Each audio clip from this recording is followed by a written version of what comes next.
Olá, estão prontos para uma nova prosa? Bem, nos últimos 2 dias de prosa, a gente conheceu duas mulheres que, cada uma à sua maneira, estavam ali tentando dizer ao mundo das organizações algo que ele teimava em não querer ouvir: que gente não é máquina. E elas tentavam mostrar que produtividade não depende só de método, de tempo, de dinheiro, que as relações humanas, o que as pessoas sentem, como se comunicam, como se reconhecem umas nas outras, importam tanto quanto qualquer processo bem desenhado. A Mary Parker Follett dizia, entre outras coisas, isso através da filosofia, da política. Lillian Gilbert dizia isso pela psicologia e pela fisiologia. E o mundo corporativo dos anos de 1920 olhava para as duas e dava de ombros. Mas hoje a gente vai conhecer o homem que disse a mesma coisa. Mas por ser homem, por dizer com dados, com experimentos, com o rigor científico e com o aval institucional que o mundo industrial respeitava, acabou sendo ouvido. Seu nome era Elton Mayo. E a história que ele protagonizou nas fábricas de Hawthorne, particularmente para mim, é uma das mais fascinantes da história da administração. Porque o Elton Mayo, ele entrou em Hawthorne para confirmar as ideias de Taylor, mas saiu de lá com algo que nem ele e nem ninguém esperava. Mas quem foi o Elton Mayo, né? George Elton Mayo, nascido em 1880, em Adelaide, na Austrália. Ele estudou medicina, mas o que realmente o fascinava era a psicologia. Nos livros de teoria da administração, o Elton Mayo costuma ser apresentado como um psicólogo. Tem alguns autores que falam dele como médico e psicólogo, e ainda outros que acrescentam a sociologia. O fato é que o Elton Mayo gostava de se debruçar e pensar sobre como as pessoas pensam, como elas se comportam em grupo, e o que as motiva ou o que as paralisa, o que é que faz uma pessoa se comprometer com algo ou até se alienar completamente. Depois de um período na Austrália, trabalhando com psicologia do trabalho, estudando operários, analisando fadiga, tentando entender o que fazem algumas fábricas funcionar melhor do que outras, ele se mudou para os Estados Unidos em 1922 e foi trabalhar na Universidade de Harvard. Lá ele ficou ligado à escola de negócios, a Harvard Business School, que estava, à época, desenvolvendo uma abordagem mais humanista para o estudo das organizações. O Elton Mayo ele não era um homem de laboratório fechado, ele era um observador de campo, alguém que queria ver as pessoas ali no ambiente real de trabalho, não em condições artificiais.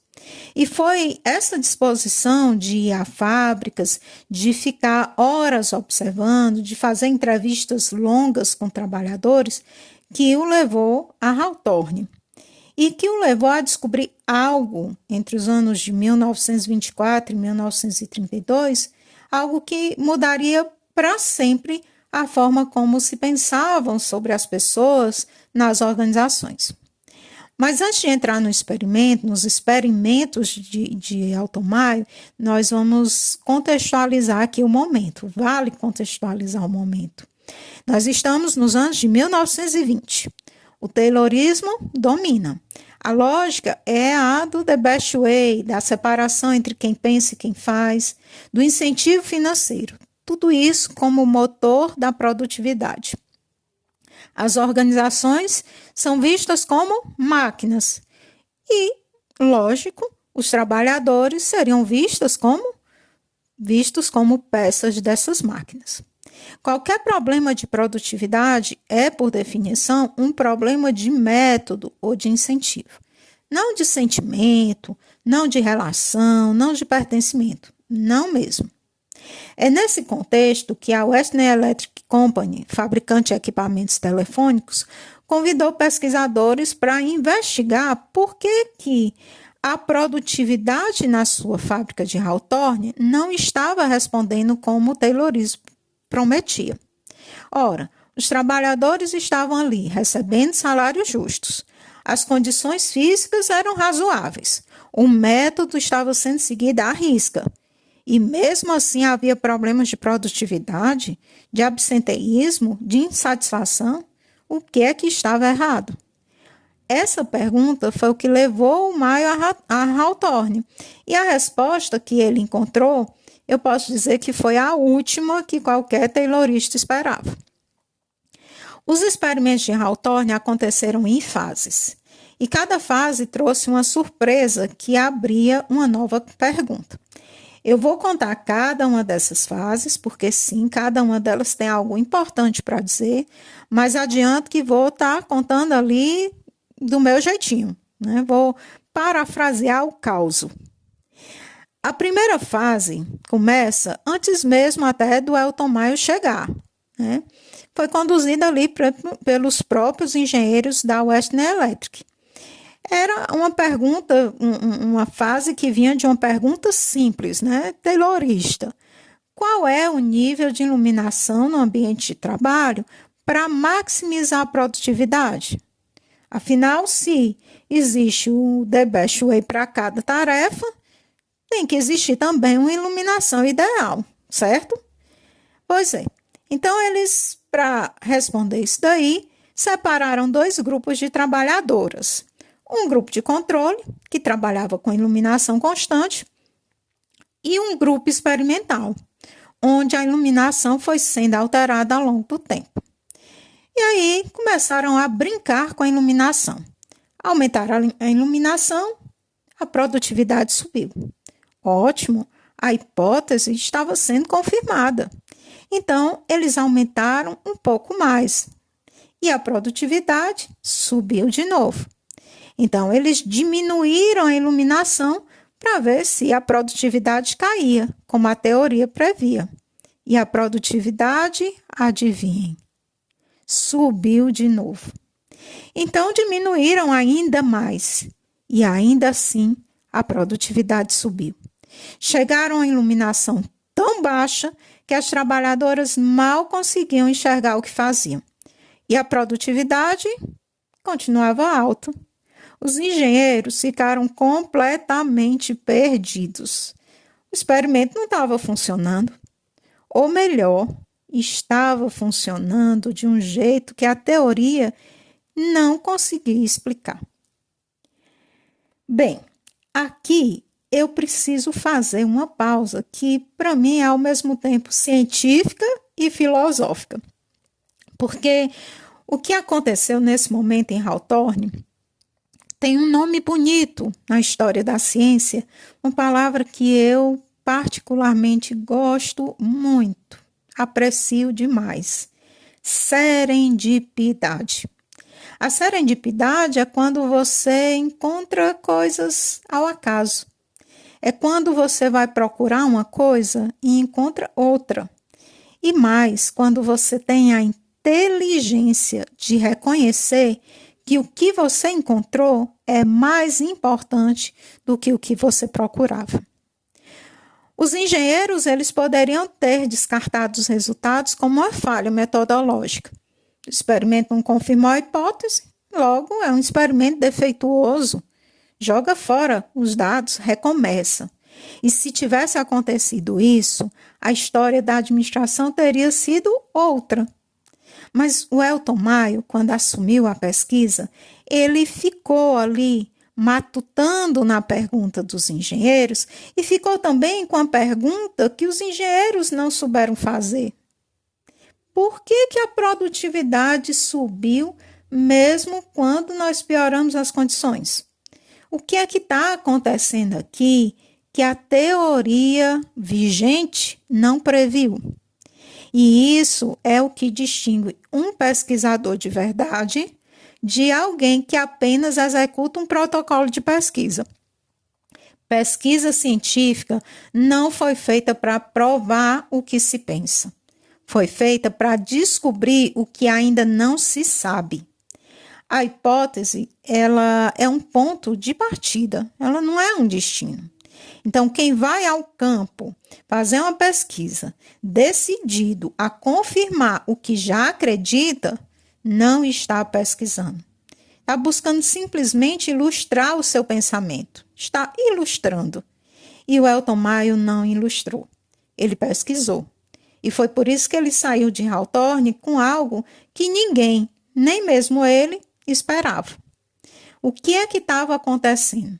Ora, a conclusão que começou a emergir e que Elton Maio aprofundaria nos anos seguintes era perturbadora para um taylorista. As trabalhadoras, elas não estavam respondendo à iluminação, elas estavam respondendo à atenção, ao fato de serem observadas, de fazer parte de algo diferente, de ter pesquisadores interessados nela, fazendo perguntas, anotando o que produziam. Esse sentimento de ser vista, de ser observada, de importar, de pertencer a algo especial, era o que estava gerando produtividade, muito além do que qualquer ajuste de iluminação poderia gerar. Esse fenômeno ficou conhecido como o efeito Hawthorne e é um dos conceitos que ainda é bastante citado quando a gente estuda psicologia organizacional até os dias de hoje. O Elton Maio assumiu a pesquisa em 1927, quando ele aprofundou ali os experimentos, né? A segunda fase da pesquisa ficou conhecida como o experimento da sala de montagem de relés e durou ali uns 5 anos de observação intensa com um grupo pequeno de trabalhadoras montando componentes elétricos em condições controladas. A ideia era testar sistematicamente as variáveis que o taylorismo considerava relevantes para a produtividade. O número de pausas, de descanso, a duração da jornada de trabalho, o dia de trabalho encurtado, o lanche fornecido pela empresa, a temperatura do ambiente. O Elton Maio e a sua equipe foram ali alterando cada uma dessas variáveis, uma de cada vez, e medindo o efeito na produtividade. E o resultado, de novo, foi desconcertante. A produtividade subia quando as condições melhoravam. Mais pausas, jornada menor, lanche. Mas subia também quando as condições pioravam. Menos pausas, jornada mais longa, sem lanche. Em quase todas as combinações testadas, a produtividade era sempre maior do que no início, independente do que fosse alterado. E foi o que fez o Elton Maio perceber que havia ali uma variável que ele não estava manipulando, mas que estava presente no experimento o tempo todo. As trabalhadoras do grupo experimental, elas haviam sido retiradas do chão de fábrica geral e haviam sido colocadas numa sala separada, com uma supervisão diferente, mais próxima, mais humana. Elas se conheciam, formaram laços, desenvolveram um senso de grupo, de identidade coletiva. E esse senso de grupo, esse senso de pertencimento, essa coesão, estava gerando uma motivação que transcendia qualquer variável física que o Elton Maio testava. Havia também um outro fator, né? A relação com a supervisão. No chão de fábrica geral, as supervisoras elas eram distantes, autoritárias, tayloristas. No grupo experimental, o supervisor era próximo, conversava com as trabalhadoras, as ouvia, se importava com o que elas pensavam. E essa diferença de tratamento, essa espécie de humanidade na supervisão, ela tinha um efeito na produtividade que nenhum ajuste de iluminação ou de pausa conseguia replicar. O Elton Maio estava, então, chegando a uma conclusão que o taylorismo não teve e ainda não tinha como absorver. A forma como as pessoas são tratadas importa tanto quanto as condições físicas em que elas trabalham. A terceira fase dos experimentos de Hawthorne foi a mais qualitativa e também bastante reveladora. O Elton Maio e a sua equipe conduziu mais de 21 mil entrevistas com trabalhadores ao longo de 3 anos. Entrevistas longas, abertas, onde os trabalhadores podiam falar livremente sobre o trabalho, sobre os colegas, sobre os supervisores e até sobre a empresa. O que emergiu dessas entrevistas foi uma imagem completamente diferente da organização que aparecia ali no organograma e nos relatórios oficiais. Havia dentro da organização formal uma organização informal pulsante, redes de amizade, grupinhos, lideranças não oficiais, normas não escritas que regulavam o comportamento de todos. E essa organização informal, ela tinha um poder enorme sobre a produtividade, às vezes maior do que qualquer incentivo formal. Um exemplo claro disso emergiu na 4ª fase dos experimentos, conhecida como a fase da sala de montagem de painéis de controle. Nessa fase, os pesquisadores observaram algo que o Taylorismo chamava de vadiagem sistemática, mas que era muito mais sofisticado do que isso. Os trabalhadores haviam estabelecido entre si uma norma informal de produção. Havia um nível de produção considerado correto pelo grupo, nem acima nem abaixo. Quem produzia demais era chamado de veloz e sofria pressão social para reduzir o ritmo. E quem produzia de menos era chamado de lento e também sofria pressão para se ajustar. Ou seja, o grupo coletivamente controlava a produção. E por que será que eles faziam isso? Porque tinham medo? Talvez. Porque tinham aprendido pela experiência histórica que se produzissem demais, a empresa aumentaria as metas sem aumentar o salário. Ou, pior, poderia demitir entre aquelas colegas aqueles julgassem que não era mais necessário. Portanto, a norma do grupo era uma forma de proteção coletiva. Era uma resposta racional a um sistema que aqueles trabalhadores não confiavam. E nenhum incentivo financeiro taylorista ia resolver isso, porque o problema não era financeiro, era relacional e era também de confiança. A reflexão que isso traz para você que vai trabalhar em uma organização, ela é muito simples e direta. Toda empresa tem uma organização informal.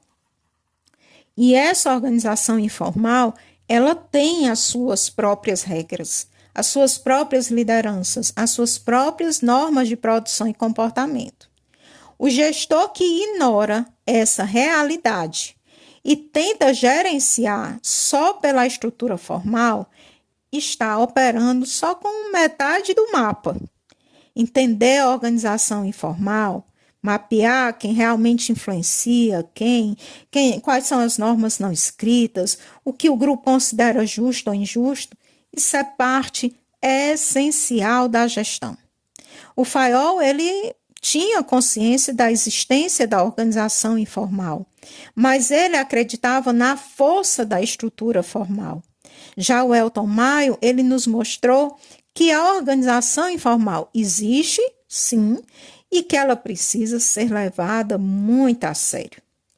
Depois de quase uma década de pesquisa em Hawthorne, o Maio sintetizou ali suas conclusões, que inclusive foram publicadas em uma obra escrita em 1933, e essas conclusões, elas sacudiram o mundo da administração. Eu vou apresentar aqui as principais, e cada uma delas tem, sim, implicações diretas para qualquer organização ainda nos dias de hoje. A primeira conclusão: o trabalho é uma atividade de grupo. É importante que não se esqueça disso, porque o ser humano não trabalha como um indivíduo isolado que responde a incentivos.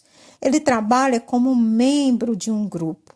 E o comportamento individual é profundamente moldado pelas normas, expectativas e dinâmicas desse grupo.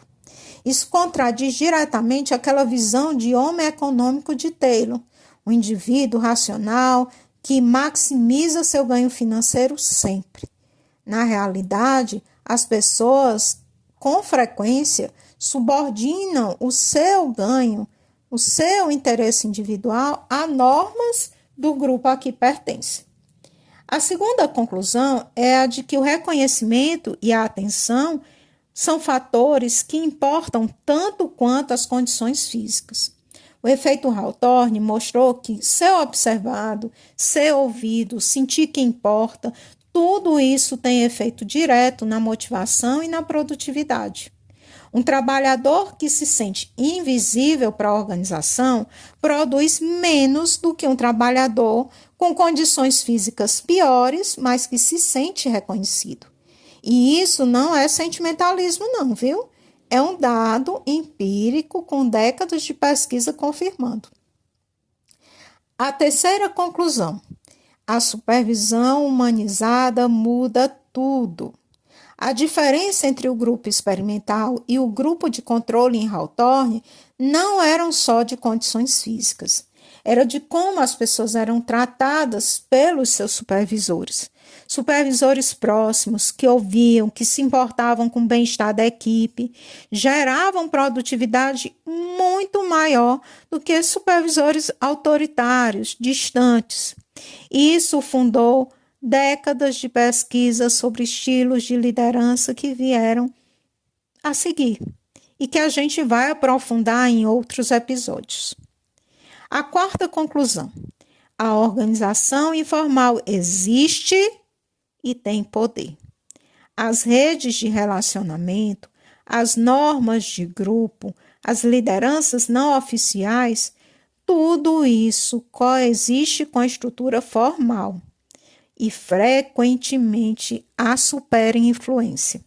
Uma empresa que só gere pela estrutura formal, ela está gerindo apenas uma parte da realidade organizacional.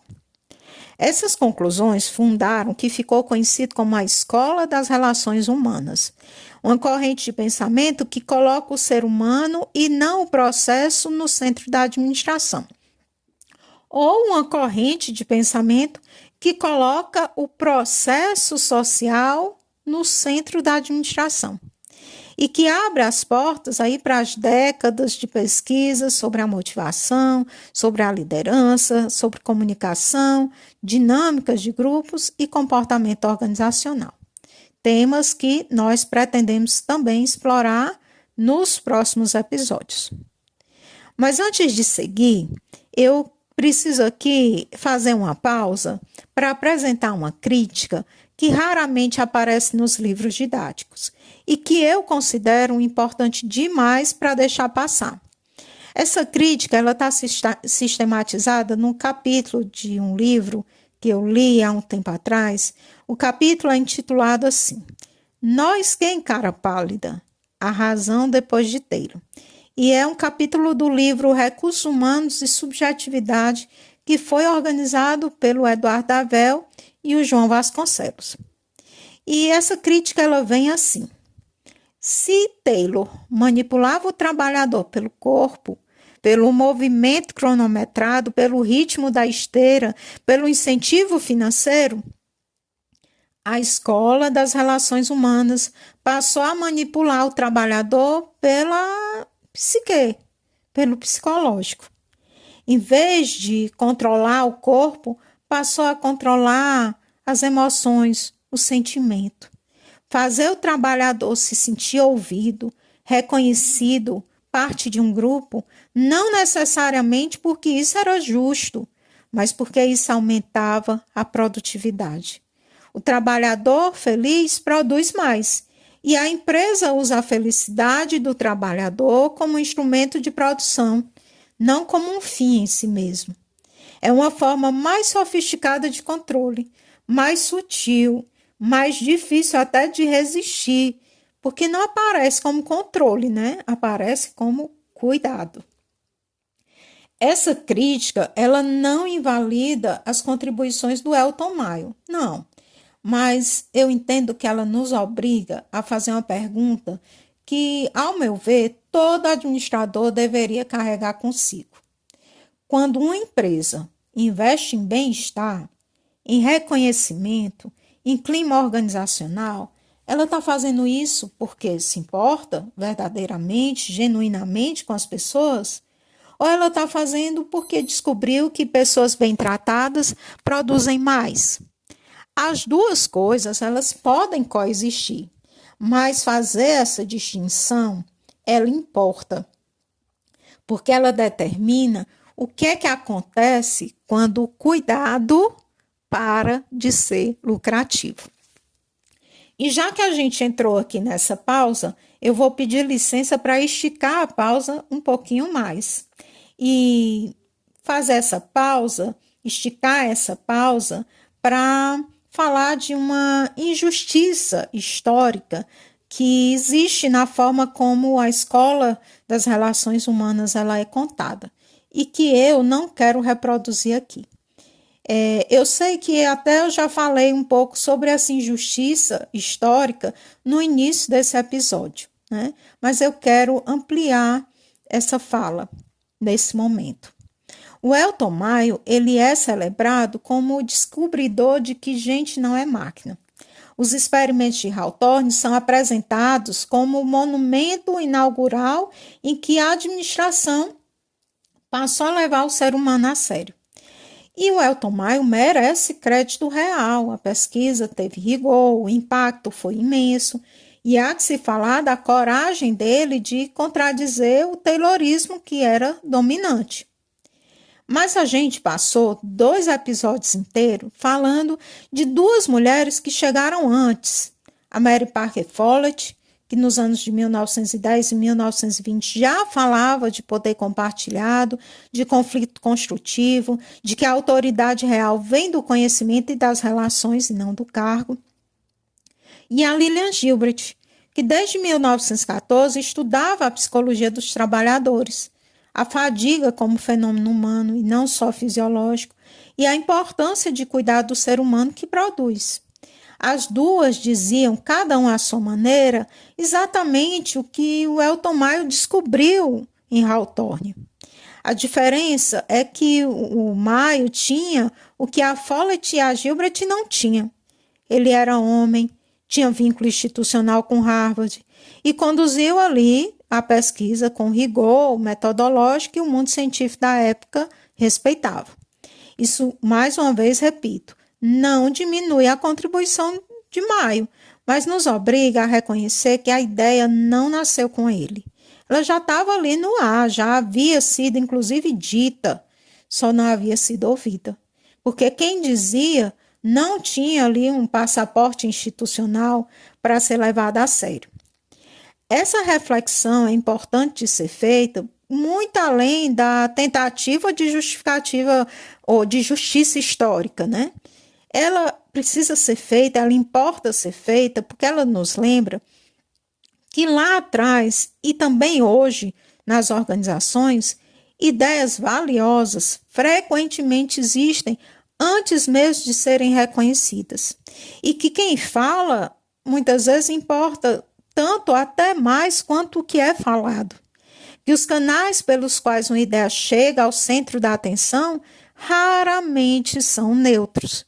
E que uma das habilidades mais importantes de um gestor talvez seja desenvolver a capacidade de ouvir além da hierarquia. É a de reconhecer valor onde ele realmente está, independente do cargo, do gênero, do departamento, até da senioridade de quem está falando. O legado do Elton Maio, da Escola das